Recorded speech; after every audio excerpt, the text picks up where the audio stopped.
नमस्कार दोस्तों, स्वागत है आप सभी का क्रीसेंट एजुकेशन क्लासेस में। कैसे हैं आप सभी लोग? उम्मीद करते हैं सभी लोग हेल्दी होंगे और अच्छी प्रिपरेशन कर रहे होंगे आगामी परीक्षाओं की। उत्तराखंड एलटी के जल्दी दोस्तों फॉर्म आएंगे, टेंशन ना लो। कई सारे लोग यही सोच रहे हैं कि अभी तक फॉर्म नहीं आए तो पोस्ट भी नहीं आएगी। दोस्तों जल्दी ही पोस्ट भी आपको देखने को मिलेगी और जल्दी ही दोस्तों इसका एग्जाम भी होगा। मार्च को इसके एग्जाम को शेड्यूल किया गया है, उसी के अकॉर्डिंग दोस्तों आपने प्रिपरेशन करनी है, उसमें कोई भी कोर कसर नहीं छोड़नी है। हमारी भी दोस्तों पूरी कोशिश की जा रही है कि लगातार आपके लिए वैल्यूएबल कंटेंट लेकर आते रहें। आज भी दोस्तों हम एक और बेहतरीन क्लास दोस्तों लेकर आए हैं। पार्ट नंबर 32 है दोस्तों। यहाँ पर दोस्तों आपको प्रीवियस ईयर क्वेश्चंस पेपर करवाए जाते हैं, मॉडल पेपर करवाए जा रहे हैं और इसके अलावा दोस्तों आगामी एग्जाम के दृष्टिकोण से उसके सिलेबस को देखते हुए उसी के लेवल के दोस्तों आपको क्वेश्चंस करवाए जा रहे हैं। आज भी दोस्तों हम एक और मॉडल पेपर लेकर आए हैं जिसमें आपको उत्तराखंड एलटी में जो टीचिंग एप्टीट्यूड आता है उससे संबंधित 30 महत्वपूर्ण एमसीक्यू करवाएंगे। इससे पहले दोस्तों हमने 31 क्लासेस ले ली हैं। अगर अभी तक आपने वो क्लासेस नहीं देखी हैं तो जरूर देख लेना, आपको बहुत ज़्यादा बेनिफिट दोस्तों मिलने वाला है। उसमें आपको लाइव क्लासेस तो है ही हैं, इसके अलावा दोस्तों आपको नॉर्मल क्लासेस भी देखने को मिलेगी। और ये दोस्तों हमारी प्लेलिस्ट आप चेक कर लीजिएगा। प्लेलिस्ट दोस्तों पूरी की पूरी बनी हुई है, वहां पर आप देख लीजिएगा, वहां पर आपको लाइन से दोस्तों क्लासेस मिल जाएंगी। इसके अलावा दोस्तों हमने टॉपिक वाइज क्लासेस हैं वो भी दोस्तों आपको पहले ही प्रोवाइड करवाई हैं, आगे भी पूरी कोशिश करेंगे कि आगे भी प्रोवाइड करवाते रहे। तो चलिए दोस्तों आज की क्लास को स्टार्ट करते हैं और सभी लोग अपने कॉपी पेन निकाल लो और लगातार अपने आंसर देना स्टार्ट करो और लास्ट में कमेंट में जरूर बताइएगा कि आपका स्कोर कितना रहा। इससे आपको सेल्फ असेसमेंट का मौका जरूर मिलेगा और क्लास कैसी लगी ये भी जरूर बताइएगा। तो चलिए आज की क्लास को स्टार्ट करते हैं। आगे बढ़ने से पहले दोस्तों हमारा विशेष बैच भी दोस्तों चल रहा है उत्तराखंड एलटी गणित के नाम से दोस्तों। यहाँ पर आपको मैथ्स और फिजिक्स की लाइव क्लासेस देखने को मिलेंगी। ये बैच दोस्तों उन लोगों के लिए है जो कि डेली क्लासेस चाहते हैं, रेगुलर अपनी स्टडी में किसी भी तरह का ब्रेक नहीं चाहते हैं, तो यहाँ पर डेली लाइव क्लासेस मिलती है। इसके अलावा दोस्तों आपको 250 रिकॉर्डेड क्लासेस भी मिल जाएंगी। ये हमारे कोर्स के दोस्तों प्राइजेस हैं। यहाँ पर दोस्तों हमारा नंबर है जहाँ पर आप संपर्क कर सकते हैं और इस कोर्स को आप चाहें तो बाय कर सकते हैं। इसके अलावा दोस्तों आप जैन निगी मैथमेटिक्स चैनल को भी सब्सक्राइब कर लीजिए दोस्तों। यहाँ पर भी आपको वैल्यूएबल कंटेंट देखने को मिलेगा। यहाँ पर भी दोस्तों आपको बेहतरीन क्लासेस मैथ्स की देखने को मिल सकती हैं। और इसके अलावा दोस्तों जिनको रेगुलर क्लासेस चाहिए, जिनको एक गाइडेंस चाहिए, फुल गाइडेंस चाहिए, उनके लिए कोर्स हमारा अवेलेबल है। चलिए दोस्तों आज के पहले क्वेश्चन से स्टार्ट करेंगे। क्वेश्चन नंबर 1 है। क्वेश्चन नंबर 1 को पहले पढ़ लीजिए, फिर दोस्तों टाइमर को स्टार्ट करेंगे। काफी सारे लोग बोल रहे थे कि सर आप पहले टाइमर को स्टार्ट कर दे रहे हैं, समय नहीं मिल पा रहा है। कोई बात नहीं दोस्तों, आप देखिए आज ध्यान पूर्वक। सबसे पहला क्वेश्चन देखेंगे, निम्न में से प्रभावी शिक्षक की क्या विशेषताएं हैं? विद्यार्थी को आवंटित कार्य की सावधानी पूर्वक जांच करना, छात्रों को शिक्षण अधिगम भाग में प्रक्रिया लेने हेतु अभिप्रेरित करना, अत्यधिक सूचना देना या फिर कक्षा में नियंत्रण करना। तो चलिए टाइमर भी स्टार्ट कर देते हैं। Which of the following is the characteristics of an effective teacher? Carefully checking the work allotted to students to motivate students to participate in the teaching learning process, या फिर give too much information, या फिर class control. So times up. Right answer is option number B, यानी कि छात्रों को शिक्षण अधिगम प्रक्रिया में भाग लेने हेतु अभिप्रेरित करना। ठीक है, यानी कि मोटिवेट करना। दोस्तों शिक्षक के पास जितने भी साधन होते हैं पढ़ाने के लिए, उसमें सबसे इंपॉर्टेंट होता है बच्चों को मोटिवेट करना। ठीक है, बाकी सारी चीजें सेकेंडरी है, सबसे इंपॉर्टेंट है कि शिक्षण अधिगम प्रक्रिया में भाग लेने हेतु छात्रों को मोटिवेट करिए। तो राइट आंसर इज बी। अगला क्वेश्चन देखेंगे, क्वेश्चन नंबर 2। निम्न में से कौन सी कोहलबर्ग के नैतिक विकास के सिद्धांत की स्वीकृत अवस्था नहीं है? सार्वभौमिक नैतिक सिद्धांत अभिमुखता, भूमि संधि अभिमुखता, सामाजिक अनुबंध विधि सम्मत अभिमुखता, या फिर दंड एवं आज्ञा पालन अभिमुखता। तो चलिए timer start. Which is not accepted state of Kohlberg theory of moral development? Universal ethical orientation, rolled out orientation, social contract orientation, या फिर punishment and obedience orientation. So right answer दोस्तों क्या है इसका? राइट आंसर है option number B, भूमिका संदेह अभिमुखता। ठीक है, ये जो भूमिका संदेह अभिमुखता है दोस्तों, ये एरिक्सन के मनोसामाजिक सिद्धांत से संबंधित है। एरिक्सन का मनोसामाजिक सिद्धांत कई बार दोस्तों मेरे द्वारा इसको बताया भी गया है। तो मनोसामाजिक सिद्धांत है, इससे दोस्तों ये संबंधित है। बाकी जो जितने भी कॉन्सेप्ट हैं they are accepted states of Kohlberg's theory of moral development. So C B option is right. अगला देखेंगे क्वेश्चन नंबर 3, निम्न में से किसे संज्ञानात्मक प्रक्रिया में सम्मिलित नहीं किया जा सकता है? चिंतन, स्मृति, प्रत्यक्षण या फिर परिपक्वता। तो चलिए टाइम स्टार्ट करते हैं। Which of the following can not be included in the cognitive process? Thinking, memory, perception या फिर maturity. So right answer is, timer up. Right answer दोस्तों क्या हो जाएगा? Right answer is option number D, maturity. देखिए maturity दोस्तों कोई cognitive aspect नहीं है दोस्तों, ये कोई कॉग्निटिव प्रोसेस नहीं है, ये एक शारीरिक प्रक्रिया है दोस्तों। ठीक है, शारीरिक प्रक्रिया ये, ठीक, तो शारीरिक प्रक्रिया है। तो परिपक्वता एक आपकी फिजिकल प्रोसेस है, ये आपकी कोई कॉग्निटिव प्रोसेस नहीं है। कॉग्निटिव प्रोसेस में दोस्तों आपका चिंतन आएगा, स्मृति आएगा, प्रत्यक्षण आएगा, ठीक है, लैंग्वेज है आपकी, ठीक, लर्निंग है, आप चिंतन, समस्या समाधान, ठीक, और सृजनात्मकता, क्रिएटिविटी, ये सभी दोस्तों इसके अंतर्गत आते हैं। ठीक है, अगला देखेंगे क्वेश्चन नंबर 4, विकास की किशोरावस्था का स्तर आपको बताना है। 12 से 15, 12 से 19, 11 से 15 या फिर 12 से 16। चलिए time start. Adolescence level of development is 12 to 15 years, 12 to 19 years, 11 to 15 years या फिर 12 to 16 years। So right answer क्या होगा इसका? इसका राइट ऑप्शन है दोस्तों ऑप्शन नंबर बी, 12 से 19 वर्ष इसका राइट आंसर होगा। देखिए अलग अलग बुक्स में अलग अलग दिया हुआ है, लेकिन ऑन एन एवरेज दोस्तों चलना चाहिए। कई में क्या होता है कि 12 से 18 दिया होता है, ठीक है, ऐसी कई जगह पे 13 से 18 दिया हुआ है, ठीक है, तो 12 से 19, तो जो इसके करीब है वो ले लो। तो 12 से 15 वर्ष ये नहीं हो सकता, 11 से 15 वर्ष, 16 वर्ष नहीं, 18-19 के आसपास ही होता है। तो 12 से 19, यहाँ 13 से 18, 13 से 19 इस टाइप का कहीं पे दिया हुआ है।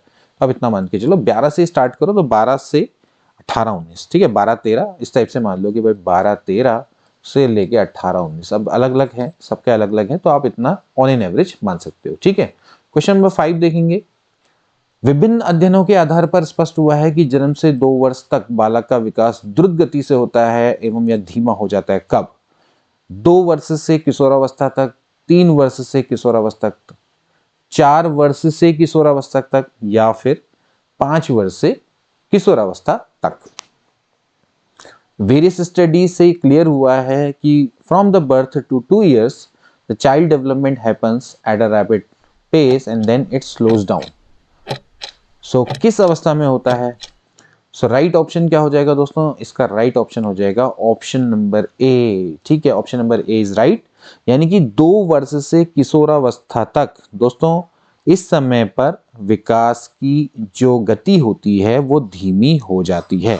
देखिए विकास की जो गति होती है सबसे पहले गर्भावस्था यानी कि 0 से 2 वर्ष तक दोस्तों मानी जाती है। ठीक है, तो आप ये मान के चलिए सबसे जो तेजी से विकास होता है वो शैशवावस्था के समय पर होता है। गर्भावस्था से लेके 2 वर्ष तक आप मान के चलिए सबसे तेजी से दोस्तों क्या होता है? विकास होता है। ठीक है, इसके बाद इसकी जो गति होती है वो मंद हो जाती है बाल्यावस्था में। तो बाल्यावस्था आप मान के चलिए 2 वर्ष से लेके किशोरावस्था, ये सबसे यहाँ पर क्या हो जाता है? मंद हो जाता है। ठीक है, सो 2 वर्ष से लेके किशोरावस्था तक सबसे धीमी होती है गति विकास की। ओके, सो राइट आंसर क्या है इसका? बाल्यावस्था भी इसका राइट आंसर हो सकता था, तो 2 वर्ष से लेकर किशोरावस्था तक is the right answer. So A option is correct. अगला देखिए क्वेश्चन नंबर 6। विद्यार्थी सूचनाओं से परे जाकर ज्ञान का निर्माण करते हैं, उनके लिए निम्न में से कौन सी विधि सबसे अधिक उपयुक्त है? अनुकूलन, अंतर्नोद, न्यूनता, रचनावाद या फिर आकार बनाने की प्रक्रिया। So students construct knowledge by giving beyond information, going beyond information. Which of the following method is most suitable for them? Adaptation, drive reduction, constructive या फिर shaping. So right answer दोस्तों क्या हो जाएगा? right answer हो जाएगा option number सी, रचनावाद। देखिए रचनावाद ही दोस्तों यही है कि इसमें जो विद्यार्थी है वो सूचनाओं से परे जाके स्वयं अपने ज्ञान का निर्माण करते हैं। ठीक, इसमें विद्यार्थी सूचनाओं का ग्रहण करता है, उनको विचारता है, उनका विचार करता है, ठीक है, और पूर्व अनुभवों के आधार पर तुलना करके उनको नवीन अर्थ देता है। तो ये क्या है, आपका कंस्ट्रक्टिविज्म है, यानी कि रचनावाद है। अगला देखेंगे क्वेश्चन नंबर 7, विकास का कौन सा सिद्धांत इस बात पर आधारित था कि बच्चे दूसरे के व्यवहार को देखकर और उनकी नकल करके सीखते हैं? प्रयास और त्रुटि, शास्त्रीय अनुबंधन, क्रिया प्रसूत या फिर सामाजिक अधिगम? So which theory of development was based on the fact that the children learn by observing and copying the behavior of other, trial and error, classical contract, action oriented या फिर social learning? तो right answer क्या हो जाएगा दोस्तों? इसका right answer हो जाएगा ऑप्शन नंबर डी, यानी कि सामाजिक अधिगम। सामाजिक अधिगम सिद्धांत में क्या होता है दोस्तों? बालक स्वयं से नहीं सीखता है, दूसरों के व्यवहार को अवलोकन करके या फिर उनकी नकल करके सीखते हैं। ठीक, सो सामाजिक अधिगम यानी कि social learning is a right answer. Option number D is correct. अगला देखिए क्वेश्चन नंबर 8, शिक्षक के तौर पर आपने एक उपयुक्त परीक्षण और जांच सूची का उपयोग करके छात्र की बुद्धि, व्यक्तित्व तथा कक्षा व्यवहार के बारे में जानकारी एकत्र की है। यह प्रक्रिया क्या कहलाती है? आकलन, मूल्यांकन, मापन या फिर उपरोक्त सभी? एज ए टीचर आपने इंफॉर्मेशन कलेक्ट की है अबाउट स्टूडेंट, उसकी इंटेलिजेंस के बारे में, उसकी पर्सनैलिटी, उसके क्लासरूम के बिहेवियर के बारे में, और बाय यूजिंग एप्रोप्रिएट टेस्ट या फिर चेकलिस्ट, इस प्रोसेस को क्या बोलते हैं? असेसमेंट, इवैल्यूएशन, मेजरमेंट या फिर all of the above? So right answer is option number A, assessment, यानी कि दोस्तों इसको क्या बोलते हैं? आकलन इसको बोला जाता है। ठीक है ना, तो आकलन इसका क्या हो जाएगा? राइट आंसर हो जाएगा। ठीक है, तो आकलन में ही क्या होता है दोस्तों कि आप क्या करते हैं, बच्चों के इंफॉर्मेशन को दोस्तों कलेक्ट करते हैं, टेस्ट लेते हैं, ठीक है, एंड देन उसके बाद दोस्तों आप क्या करते हैं, उनका आकलन कर पाते हैं। ठीक है ना। अब देखिए, जैसे नाप से पता चलता है कि भाई मापन, मापन का मतलब है कि आप उनको अंक दे रहे हैं। ठीक है, मापन का मतलब है कि आप उनको दोस्तों क्या दे रहे हैं? अंक दे रहे हैं। तो अंक देने की प्रक्रिया क्या है? मापन से संबंधित है। और जब हम बात करते हैं मूल्यांकन की, तो मूल्यांकन का मतलब क्या है? ये निर्णय ले पाते हैं आप कि आप बच्चा सही कर रहा है, गलत कर रहा है, तो निर्णय प्रदान करने की प्रक्रिया है। आकलन सूचना एकत्र करने की प्रक्रिया है। मापन अंक और श्रेणी देने की प्रक्रिया। अब इस तरह से इसको तीनों को आसानी से समझ सकते हो। तो सिंपल वर्ड में ए ऑप्शन करेक्ट। ठीक है, अगला क्वेश्चन देखेंगे। सीखने का क्लासिकल कंडीशनिंग सिद्धांत किसने प्रतिपादित किया था? बहुत आसान सा क्वेश्चन है। स्किनर, पावलोव, थार्नडाइक या फिर Kohlberg? Who propounded the classical conditioning theory of learning? Skinner, Pavlov, Thorndike या फिर कोहलबर्ग? सो राइट आंसर, अभी तो इसमें तो सभी लोग सही आंसर देंगे। अगर नहीं भी दे पाते तो कोई बात नहीं, जिसको पहली बार भी पढ़ रहा है तो कोई बात नहीं, आप इसको सीख लीजिए। अच्छा क्वेश्चन है, इंपॉर्टेंट है। तो राइट ऑप्शन दोस्तों क्या हो जाएगा? इसका राइट ऑप्शन हो जाएगा ऑप्शन नंबर बी, पावलोव के द्वारा दोस्तों ये क्लासिकल कंडीशनिंग थ्योरी दोस्तों दी गई थी। It is very very important theory. So classical conditioning theory was propounded bye Pavlov. Next देखेंगे क्वेश्चन नंबर 10, परिपक्वता की क्या विशेषता है? ठीक, एक स्वचालित प्रक्रिया है, वृद्धि की पूर्णता, अधिगम का आधार या फिर उपरोक्त सभी? तो ऑप्शन क्या होगा इसका correct? Maturity is characterised by an automated process, completeness of growth, basis of learning या फिर all of the above? So right option क्या हो जाएगा दोस्तों? इसका राइट ऑप्शन क्या होगा? आसान है दोस्तों, क्या ऑप्शन है? Option number D is correct. परिपक्वता की दोस्तों ये सभी विशेषता हैं, एक ऑटोमेटेड प्रोसेस है, ये आपकी ग्रोथ की कंप्लीटनेस यानी कि संपूर्णता को बताती है। ठीक है, आपके अधिगम का दोस्तों ये आधार है। ठीक, सो ये मैच्योरिटी की विशेषताएं हैं। अगला देखेंगे क्वेश्चन नंबर 11, पियाजे के संज्ञानात्मक विकास के जो कारक अनिवार्य माने गए हैं उनमें से नहीं आपने बताना है।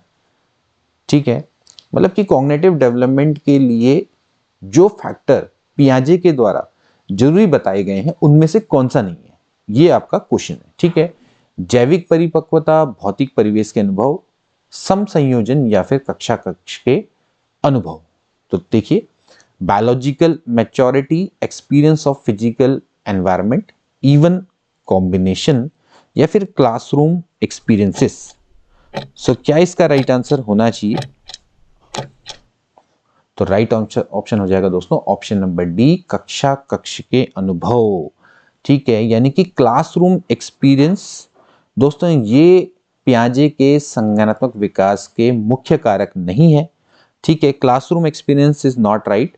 देखिए इसमें कौन कौन आता है? जैविक परिपक्वता, 3 कारक दोस्तों इन्होंने माने हैं संज्ञानात्मक विकास के 3 प्रमुख तत्व माने हैं इन्होंने या कारक माने हैं। एक तो है आपका जैविक परिपक्वता यानी कि बायोलॉजिकल मैच्योरिटी, इसके अलावा भौतिक परिवेश यानी कि भौतिक वातावरण से जो प्राप्त अनुभव होते हैं उनको माना गया है, और इसके अलावा सामाजिक वातावरण से प्राप्त अनुभव यानी कि थर्ड वाला समसंयोजन यानी कि इवन कॉम्बिनेशन, ये सामाजिक वातावरण से प्राप्त अनुभव जो आपके सोशल एक्सपीरियंसेस भी दोस्तों आप उसको कह सकते हैं। So experience from society. ठीक, सो सी वाला मतलब कि सी, ये तीनों के तीनों सही है। डी वाला ऑप्शन आपका इसका नहीं है कारक। ठीक है, so option number D is correct. Question number 12 देखेंगे, अधिगम का क्षेत्र सिद्धांत किसने प्रतिपादित किया? Kohler, Lewin, Hull, Pavlov. So who propounded the field theory of learning? Kohler, Lewin, Hull या फिर पावलोव। अब ये प्लग ये गलत हो गया, यहाँ पर हल होगा। ठीक है, हल, Pavlov. So what is the right option? देखिए बहुत बार बताया दोस्तों, जो क्षेत्रीय सिद्धांत है किसके द्वारा दोस्तों दिया गया? इट वॉज अधिगम का दोस्तों जो क्षेत्र सिद्धांत है, it is not option number C, it is by B. ठीक है, इसको आप करेक्ट मान, ये सी नहीं है दोस्तों, ये सी गलत है, इसका राइट आंसर होगा कर्ट लेविन। ठीक है, लेविन के द्वारा ही दोस्तों अधिगम का क्षेत्र सिद्धांत दिया गया था। ठीक है ना, इसे टोपोलॉजी या फिर प्राकृतिक दशा सिद्धांत भी कहा दोस्तों इसको जाता है। ठीक है, वैसे जो लेविन है दोस्तों इसको फादर ऑफ सोशल साइकोलॉजी भी दोस्तों बोला जाता है, तो आप थोड़ा सा ध्यान में रखिएगा इस चीज को, फादर ऑफ सोशल साइकोलॉजी। ठीक है, तो फादर ऑफ सोशल साइकोलॉजी कौन है? ये है आपके कर्ट लेविन। ठीक है, so Kurt Lewin is the right answer, अधिगम का क्षेत्र सिद्धांत। ठीक है, नेक्स्ट देखें क्वेश्चन नंबर 13, निम्न में से कौन सा विकल्प आंतरिक अभिप्रेरक का उदाहरण नहीं है? आपने बताना है कि इंट्रिंसिक मोटिवेटर का एग्जाम्पल नहीं है, इंट्रिंसिक मोटिवेशन का एग्जाम्पल नहीं है। आकांक्षा स्तर, उपलब्धि की आवश्यकता, प्रशंसा या फिर संबंधन की आवश्यकता। Aspiration level, need for achieve, appreciation या फिर need of connection. So what is the right option? Option number C is right, प्रशंसा इसका करेक्ट ऑप्शन है दोस्तों। ये आपका आंतरिक नहीं, बाह्य यानी कि एक्सटर्नल मोटिवेशन का एग्जाम्पल है। ये बाह्य है क्योंकि आपको प्रशंसा बाहर से मिलती है ना, आपकी इंटरनल प्रेरणा कहाँ से आती है?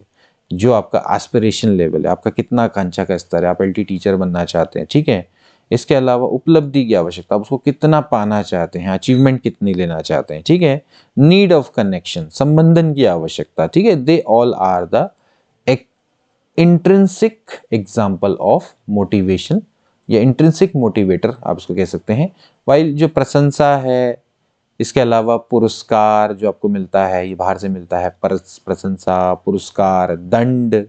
ठीक है, ये सब दोस्तों आपके क्या आते हैं? एक्सटर्नल मोटिवेशन में आते हैं, एक्सटर्नल मोटिवेटर्स के अंदर आते हैं। क्वेश्चन नंबर 14 देखेंगे, स्वभाव में व्यक्तिगत विभिन्नताएं आधारभूत रूप से होती हैं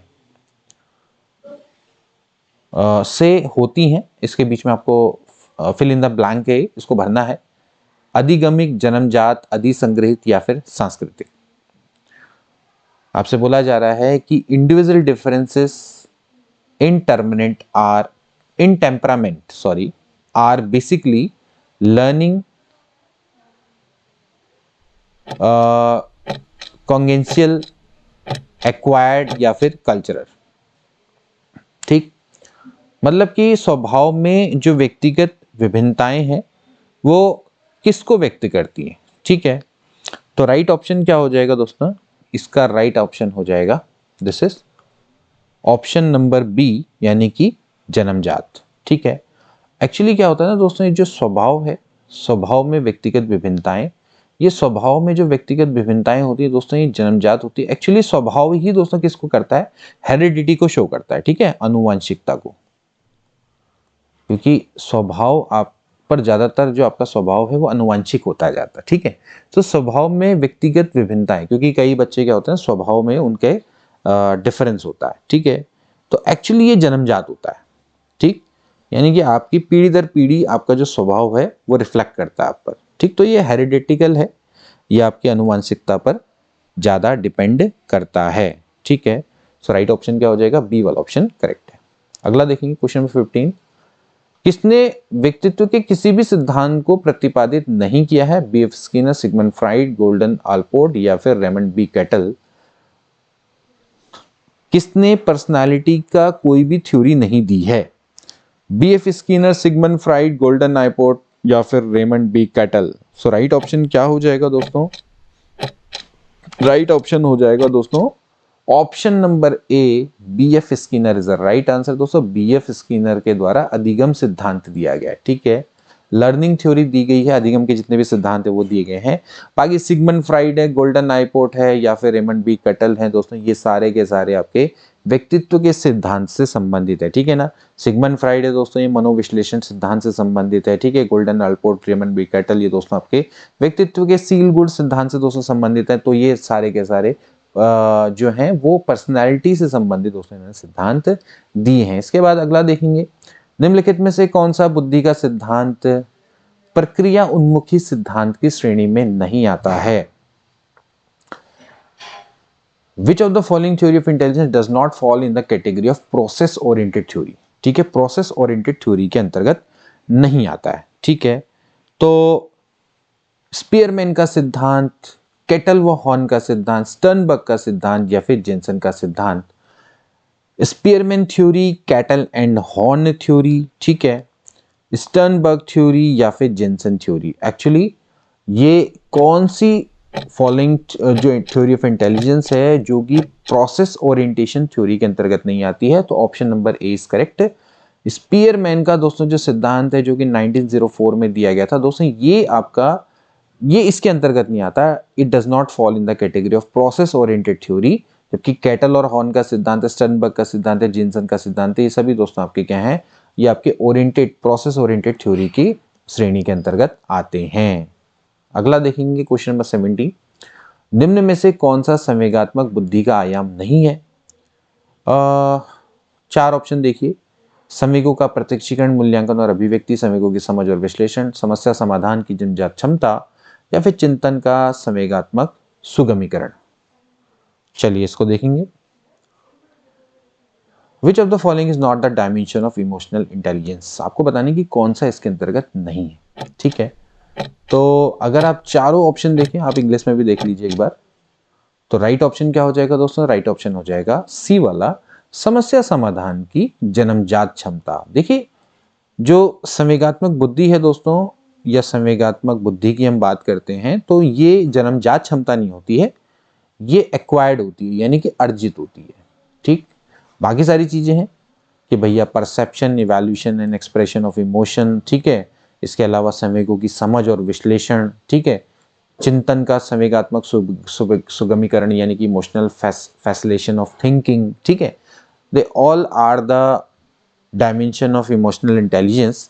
बट संवेगों की समझ और समस्या समाधान की जन्मजात क्षमता, ये जन्मजात नहीं होती दोस्तों, ये एक्वायर्ड होती है, यानी कि अर्जित होती है। ठीक है, अगला देखें क्वेश्चन नंबर 18, किसने संवेगात्मक बुद्धि का संप्रत्यय सबसे पहले दिया, गोलमैन, सेलोवे एंड मेयर, जालिमान और हैच।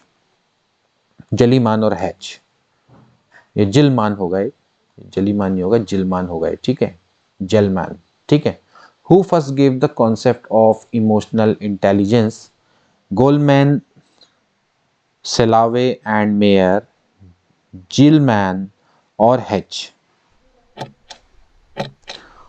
तो इसका राइट आंसर दोस्तों क्या हो जाएगा, इसका राइट आंसर हो जाएगा बी वाला। देखिए सांवेगिक बुद्धि यानी कि इमोशनल इंटेलिजेंस, ईक्यू बोलते हैं इसको, जो ईक्यू का जो कॉन्सेप्ट है दोस्तों, सबसे पहले इस शब्द का ही जो सबसे पहले प्रयोग है वो दोस्तों सेलावे और मेयर के द्वारा ही किया गया था। कब किया गया था? 1990 में। उसके बाद दोस्तों ये थे गोलमैन, डेनियल गोलमैन, उनके द्वारा दोस्तों इसको प्रतिपादित किया गया 1995 में। ठीक है, तो कॉन्सेप्ट सबसे पहले सेलावे और मेयर के द्वारा दिया गया था। बहुत इंपॉर्टेंट ये क्वेश्चन है, बार बार आपको ये पूछा जा सकता है। इसके अलावा निम्न में से कौन मानसिक रूप से स्वस्थ व्यक्ति की विशेषताएं नहीं है? सामवेगिक संतुलन, सामाजिक रूप से अनुकूलनीय, अधीरता या फिर आशावादी दृष्टिकोण। Not the characteristics of mentally healthy person. Emotional balance, socially adaptable, impatience, optimistic outlook. So right option क्या हो जाएगा दोस्तों? जो व्यक्ति मेंटली रूप से हेल्थी नहीं है उसमें कभी पेशेंस हो ही नहीं सकता, तो अधीरता। ठीक है, तो अगर कोई व्यक्ति है वो मेंटल रूप से हेल्थी है तो उसमें पेशेंस बहुत होगा भर भर के। ठीक है, तो मानसिक स्वस्थ व्यक्ति में हमेशा क्या होती है दोस्तों? सहनशीलता होती है, उसके अंदर धैर्य होता है, तो अधीरता उसका गुण नहीं है। बाकी उसमें दोस्तों इमोशनल बैलेंस होगा, सोशल ही अडेप्टेबल होगा, बहुत आसानी से अनुकूलन कर लेगा, हमेशा आशावादी उसका दृष्टिकोण रहेगा। ठीक है, लेकिन उसके अंदर अधीरता नहीं रहेगी, इम्पेशेंस नहीं रहेगा। अगला देखिए क्वेश्चन नंबर 20। समायोजन की समस्या के कारक हैं तनाव, दुश्चिंता, कुंठा, उपरोक्त सभी। The factor causing adjustment problems are tension, anxiety, frustration या फिर all of the above. So right option क्या होगा दोस्तों? इसका राइट ऑप्शन हो जाएगा timer's up, option D is correct. सभी है दोस्तों, ये सारे के सारे फैक्टर हैं जो कि समस्या पैदा करते हैं एडजस्टमेंट करने में। ठीक है, चाहे आप तनाव की बात करें, ठीक है, या आप एंजाइटी की बात करें, फ्रस्ट्रेशन है, ठीक, ये सभी हैं दोस्तों। ठीक है, तो ये दोस्तों आपने ध्यान रखना है, डी ऑप्शन क्या हो जाएगा? करेक्ट हो जाएगा। अगला देखिए क्वेश्चन नंबर 21। निम्न में से कौन सा कथन सत्य है? जीवन समायोजन की विशिष्ट प्रक्रिया है, समायोजन वैयक्तिक क्रिया है, समायोजन वह प्रक्रिया है जिसमें एक व्यक्ति मनोवैज्ञानिक तथा शारीरिक संतुलन बनाने का प्रयत्न करता है, समायोजन शिक्षा से जुड़ा होता है। चलिए आपके सामने टाइमर खुल गया है। Life is a special process of adjustment.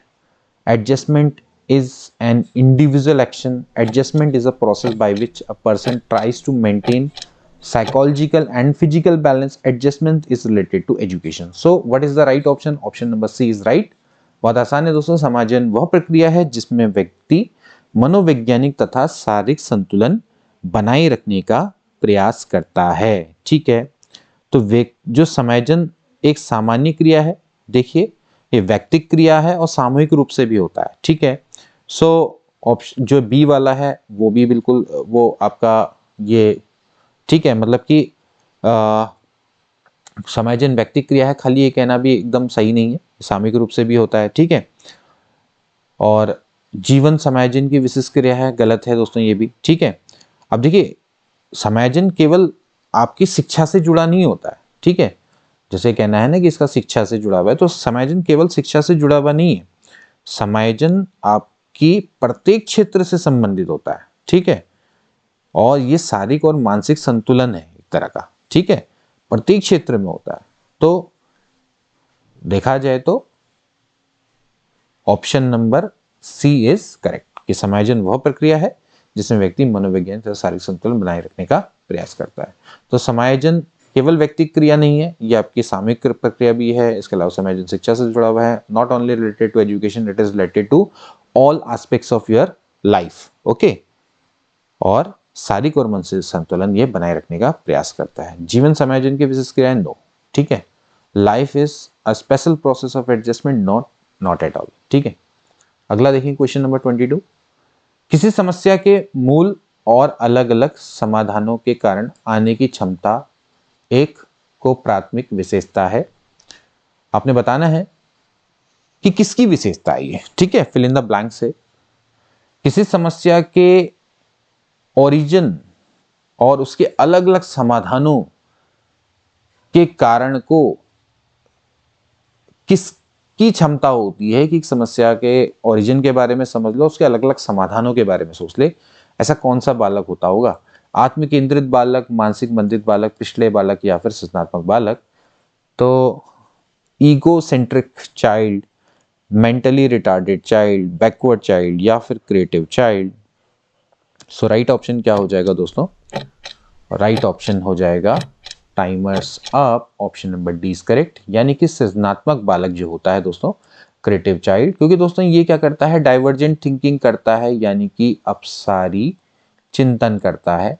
तो अपसारी चिंतन के कारण ही दोस्तों ये किसी समस्या का ओरिजिन ढूंढ पाता है और उसके अलावा डिफरेंट डिफरेंट सॉल्यूशन लेकर आता है। ठीक है, तो option number D is right. ठीक है, ये सृजनात्मक बालक की विशेषता है। जेपी गिलफर्ड के अनुसार सृजनात्मक बालकों की विशेषता कौन सी नहीं है? चिंतन में समानुभूति, समस्या के बहुविध उत्तर, चिंतन में लचीलापन या फिर चिंतन में मौलिकता? Empathy in thinking, multiple answer of a problem, flexibility in thinking, originality in thinking? So right option दोस्तों कौन सा होना चाहिए? गिलफोर्ड के अनुसार दोस्तों क्या क्या होती है दोस्तों? ऑप्शन नंबर ए करेक्ट हो जाएगा। देखिए दोस्तों, जो चिंतन में समानुभूति नहीं है, ठीक है, इसके अलावा दोस्तों मल्टीपल आंसर एक ही प्रॉब्लम के, ठीक है, चिंतन में फ्लेक्सिबिलिटी, मौलिकता, ठीक है, ये सभी आते हैं। संवेदनशीलता है, ठीक है, लोचशीलता है, धारा प्रवाहिता है, ये सभी दोस्तों इसके गुण आते हैं। अगला देखेंगे क्वेश्चन नंबर 24। मानसिक उद्वेलन प्रतिमान का प्रयोग निम्न में से किसके शिक्षण हेतु किया जाता है? दोस्तों इसको ब्रेन स्टॉर्मिंग बोलते हैं। ठीक है, ब्रेन स्टॉर्मिंग, ठीक है, ब्रेन स्टॉर्मिंग जो मेथड है, मॉडल है। तो मेंटल स्टिमुलेशन से ज्यादा वर्ड इसके लिए ज्यादा क्या रहेगा दोस्तों? Brain storming. कई जगह पे, तो कई जगह पे मेंटल स्टिमुलेशन भी कह सकते हैं, लेकिन ब्रेन स्टॉर्मिंग से ज्यादा आप इसको याद रखिएगा। तो ब्रेन स्टॉर्मिंग मॉडल का प्रयोग किसके शिक्षण हेतु किया जाता है? समस्या समाधान, अनुप्रयोग, सृजनात्मकता, समझ। ठीक है, सो what is the right option? Problem solution, application, creativity, understanding? So right option क्या हो जाएगा? राइट ऑप्शन है दोस्तों, चलिए एक बार थोड़ा सा इसको खत्म होने दे टाइमर को। राइट ऑप्शन हो जाएगा, right option is option number C. यानी कि क्रिएटिविटी को मेजरमेंट के लिए दोस्तों ब्रेनस्टॉर्मिंग मॉडल का यूज किया जाता है। दोस्तों ऑसबॉर्न के द्वारा दोस्तों दिया गया था। तो ऑसबॉर्न के द्वारा दोस्तों ये दी गई एक ऐसी टेक्निक है जिसके की मदद से हम दोस्तों क्रिएटिविटी को मेजर कर सकते हैं। ठीक है, अगला देखेंगे क्वेश्चन नंबर 25। निम्नलिखित में से कौन सा गुण अधिगमकर्ता की सृजनात्मकता से संबंधित नहीं है? अगेन मैंने अभी आपको बता दिया दोस्तों कौन कौन से संबंधित नहीं है। प्रवाहिता, उच्च उपलब्धि, मौलिकता, लचीलापन। सो अभी दोस्तों आपको बताए गए थे भाई सृजनात्मकता से कौन कौन संबंधित है। फ्लुएंसी होती है, ओरिजिनलिटी भी होती है, लचीलापन भी होता है, लेकिन हाई अचीवमेंट नहीं होती है। उच्च उपलब्धि इसके अंतर्गत नहीं आती। उच्च उपलब्धि किसकी है दोस्तों? ये प्रतिभाशाली बालकों की विशेषता होती है। ठीक है, उच्च उपलब्धि किसकी होती है? प्रतिभाशाली बालक, गिफ्टेड चाइल्ड, प्रतिभाशाली बालक। तो प्रतिभाशाली बालक हमेशा दोस्तों क्या होते हैं? उनके अंक बहुत ज्यादा आते हैं, तो हाई अचीवमेंट। ठीक है, अगला देखिए क्वेश्चन नंबर 26। शिक्षण प्रतिमान में समस्या किसके द्वारा प्रस्तुत की जाती है? प्रशिक्षण प्रतिमान में what is the problem presented in the training model?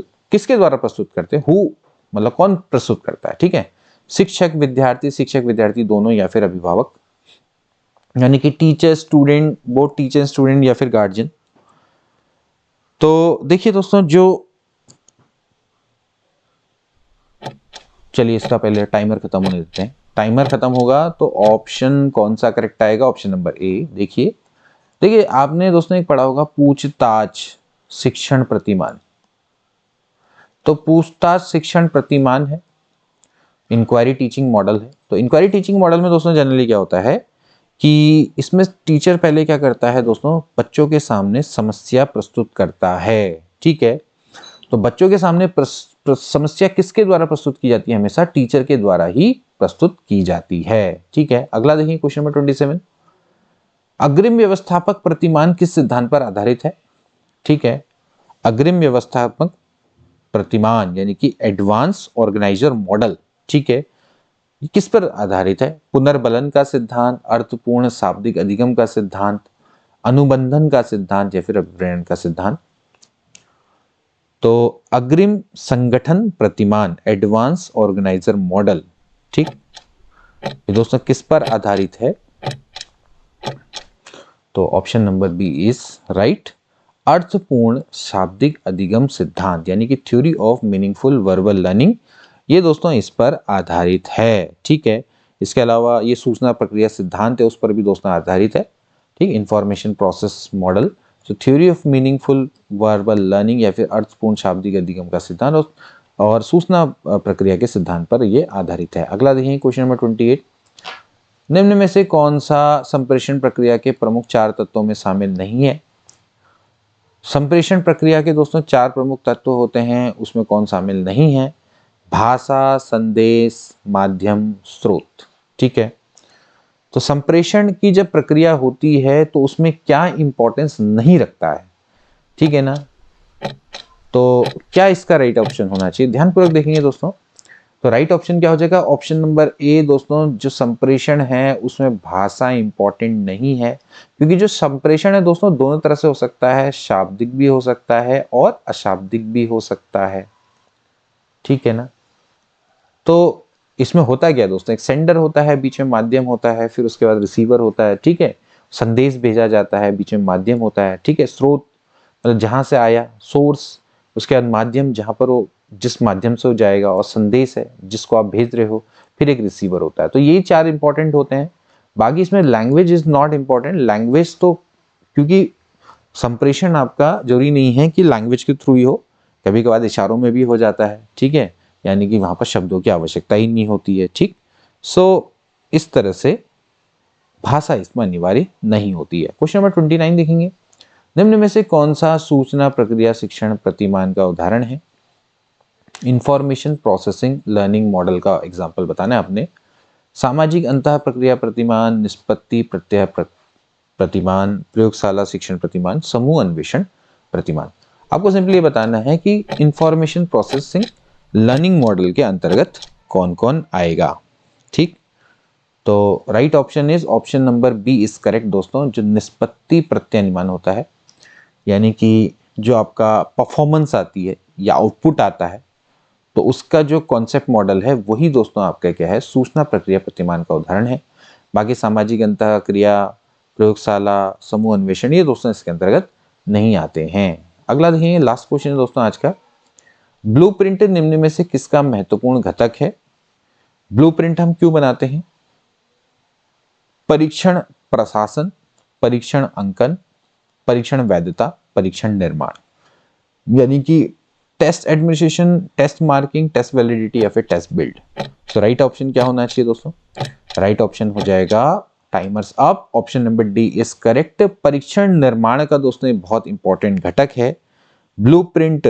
ठीक है, ब्लूप्रिंट में दोस्तों क्या होते हैं, सबसे पहले आपके ऑब्जेक्टिव बनाए जाते हैं। ठीक है, ऑब्जेक्टिव, फिर ऑब्जेक्टिव है, फिर उसके अकॉर्डिंग ही दोस्तों फिर आप क्या करते हैं, मार्क को डिस्ट्रीब्यूट करते हैं कि इस पार्ट को इतने मार्क्स, इस पार्ट को इतने मार्क्स। ठीक है, तो ये ब्लूप्रिंट होता है। तो ब्लूप्रिंट में ऑब्जेक्टिव्स होते हैं, ऑब्जेक्टिव में दोस्तों आप क्या करते हैं, अंकों को निर्धारित करते हैं, अंक बाहर देते हैं। तो ये आपकी क्या है, टेस्ट बिल्डिंग की एक महत्वपूर्ण कंपोनेंट है। ठीक है, so it is important component of test building. So दोस्तों आज के 30 एमसीक्यू हो चुके हैं। आई होप दोस्तों आपको ये लेसन अच्छा लगा होगा। ये आपको जो एक हमारा अभी सेशन चला है इसमें मजा आया होगा और आपको ये आगे भी लाभ देगा। तो मिलते हैं ऐसी ही क्लास में, नेक्स्ट क्लास में। तब तक के लिए take care and good bye.